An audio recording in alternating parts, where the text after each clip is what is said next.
हबलू नाम का लड़का अपने माता पिता के साथ रहता था। हबलू के 2 छोटे छोटे भाई बहन थे और उसका परिवार बेहद ही गरीब था। माता पिता कपड़े धोने का काम करते थे, जिससे उनका गुजारा बड़ी ही मुश्किल से चलता था। कुछ दिनों से हबलू के माता पिता की तबीयत खराब होने की वजह से उसे ही नदी पर जाकर कपड़े धोने पड़ते थे। एक दिन की बात है, हबलू नदी के किनारे बैठकर कपड़े धो रहा था। ये जिंदगी भी कोई जिंदगी है, लोगों के कपड़े धोना। अगर कपड़े अच्छे से ना धुले तो लोग कितना सुनाते हैं और ऊपर से उल्टा पैसे भी नहीं देते। कपड़े धोने की वजह से नदी का पानी गंदा हो जाता है। उसी नदी में एक चुड़ैल रह रही होती है। जब वो नदी का पानी गंदा देखती है तो गुस्से से पागल हो जाती है। कौन है जो मेरे रहने की जगह को गंदा कर रहा है? अभी जाकर बताती हूँ उसे। हबलू नदी में कपड़े धोकर उन्हें वहीं पेड़ से बंधी रस्सी पर सूखने के लिए डाल देता है और वहीं पेड़ के नीचे कपड़े सूखने तक उनका इंतजार करने लगता है। हबलू को पता ही नहीं चलता कि बैठे बैठे कब उसकी आंख लग गई और कुछ ही देर में चुड़ैल भी नदी से निकलकर आ जाती है। कौन है जिसने मेरे रहने की जगह को गंदा किया है? तभी चुड़ैल की नजर रस्सी पर सूख रहे कपड़ों पर पड़ती है। अरे वाह, ये कपड़े तो बड़े ही सुंदर सुंदर है और ये साड़ी कितनी खूबसूरत लग रही है। तभी चुड़ैल अपने पहने हुए कपड़े देखती है। मेरे कपड़े कितने गंदे हैं, हम लोगों को तो अच्छे कपड़े पहनना नसीब में ही नहीं होता। तभी चुड़ैल कपड़े देखकर सोचने लगती है, क्यों ना इनमें से एक कपड़ा चुरा कर मैं पहन लूं, कौन सा इस लड़के को पता चलेगा। चुड़ैल जल्दी से रस्सी से एक साड़ी उतारती है और नदी में ले जाकर पहन कर देखती है। ये साड़ी मुझ पर कितनी खूबसूरत लग रही है, इसमें तो मैं एकदम हूर की परी लग रही हूँ। फिर कुछ देर बाद हबलू की आंख खुलती है। उसे पता नहीं चलता कि कब शाम हो गई। अरे शाम हो गई, समय का पता ही नहीं चला। अब जल्दी से कपड़े उतार कर घर चलता हूँ, नहीं तो रात हो जाएगी।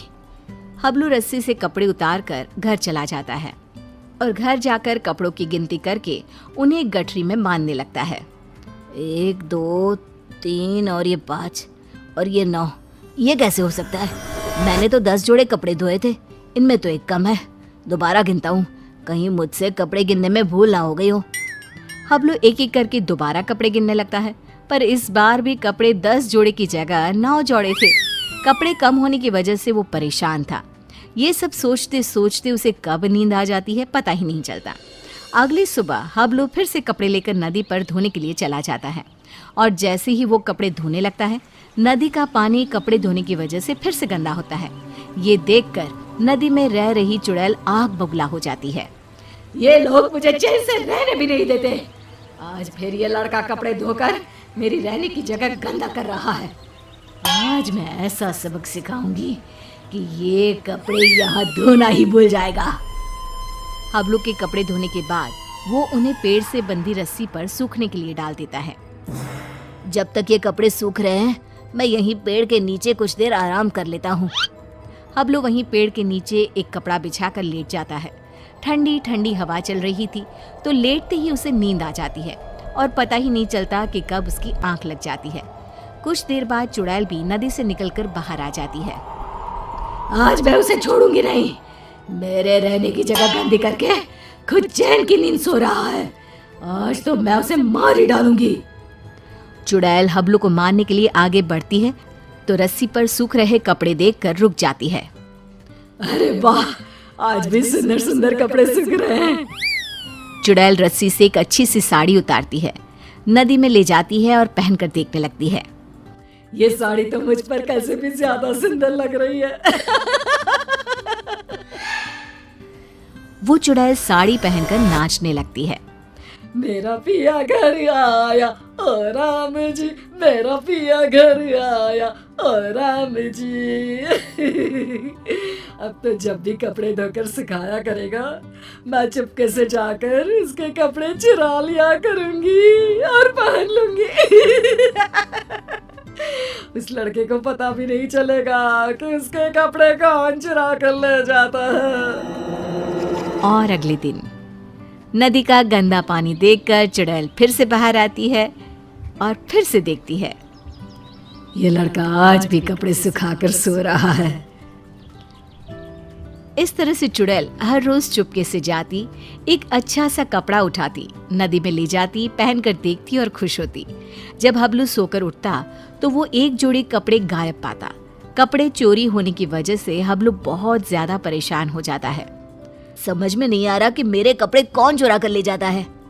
अगले दिन हमेशा की तरह वो कपड़े धोता है और उन्हें पेड़ से बंधी रस्सी पर सूखने के लिए डाल देता है और पेड़ के नीचे कपड़ा बिछाकर लेट जाता है। सोचने लगता है कि आखिर कौन है जो मेरे कपड़े चुरा रहा है और मुझे पता भी नहीं चलता। ये सब सोचते हुए हबलू को नींद आ जाती है।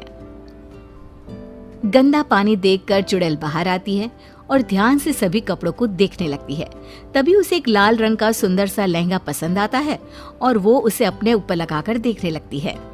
ये लहंगा तो बहुत ही सुंदर है, इसे पहनकर तो मैं रानी लगूंगी, रानी। इस लहंगे को पहनकर अपनी चुड़ैल सहेलियों को जाकर दिखाऊंगी। जब वो मुझे इस लाल लहंगे में देखेंगी तो मुझसे जल बुझ जाएंगी। इससे पहले कि ये लड़का सोकर उठे, मुझे ये लहंगा चुराकर नदी में ले जाना चाहिए। फिर वो चुड़ैल वो लाल लहंगा उतारती है और तभी हबलू की आंख खुल जाती है। वो चुड़ैल को देखकर डर जाता है और फिर से वापस अपनी आंखें बंद कर लेता है। बाप रे, ये तो चुड़ैल है। अच्छा, तो यही हर रोज मेरे कपड़े चुरा कर ले जाती है और मुझे पता भी नहीं चलता। फिर वो जैसे ही लहंगा नदी में ले जाने लगती है, अरे ये लहंगा लेकर कहाँ जा रही है? ये लहंगा तो जमींदार की पत्नी का है। अगर मैंने उसे लहंगा नहीं लौटाया तो वो मुझे जमीन में जिंदा ही गड़वा देगा। नहीं, वो लहंगा मुझे चुड़ैल से वापस लेना ही होगा। पर कैसे, समझ में नहीं आ रहा। वो लहंगा मैं चुड़ैल से लूं तो कैसे लूं? हबलू बाकी के कपड़े उठाकर घर ले जाता है और रात को लेटा हुआ चुड़ैल से पीछा छुड़ाने की सोचता रहता है। तभी उसके दिमाग में एक तरकीब आती है। हाँ, ये ठीक रहेगा। इससे चुड़ैल कपड़े भी नहीं चुराएगी और हमेशा के लिए वहां से चली भी जाएगी। फिर जैसे ही सुबह होती है, हबलू हमेशा की तरह कपड़े धोकर रस्सी पर सूखने के लिए डाल देता है और पेड़ के नीचे जाकर सोने का नाटक करने लगता है। लगता है आज फिर इस लड़के ने कपड़े धोए हैं। चुड़ैल नदी से निकलकर बाहर आती है तो देखती है कि रस्सी पर केवल आज दुपट्टे ही दुपट्टे सूख रहे हैं। ये क्या, आज सिर्फ दुपट्टा? कोई बात नहीं, आज मैं इसे ही ओढ़ लेती हूँ। जैसे ही चुड़ैल रस्सी से दुपट्टा उतार कर उड़ती है, उसके पूरे शरीर पर खुजली होने लगती है। मर गई रे, ये मुझे खुजली क्यों हो रही है? अरे कोई तो कुछ तो करो। हबलू आंखें बंद करके सब कुछ देख रहा होता है। अब आएगा मजा। बड़ा रोज कपड़े चोरी करके पहनती थी, अब पहन कर देख कपड़े। आज इस चुड़ैल को पता चलेगा कपड़े चोरी करके पहनने का नतीजा। आज के बाद ये कपड़े चोरी करना भूल जाएगी और फिर कभी जिंदगी में किसी के कपड़े नहीं चुराएगी। चुड़ैल इधर उधर भागने लगती है। खुजली, खुजली, अरे बचाओ, मेरे शरीर पर खुजली हो रही है। अरे मर गई मैं। अरे कोई तो मुझे बचाओ, मुझे नहीं पहनना ये दुपट्टा। अरे इससे तो मेरे शरीर में खुजली होने लगी है। अरे मुझे नहीं चाहिए इस लड़के के कपड़े। और चुड़ैल नदी में जाती है और सारे कपड़े लाकर वहीं डालकर भाग जाती है। और फिर वो हबलू तो क्या, किसी और को भी कभी परेशान नहीं करती।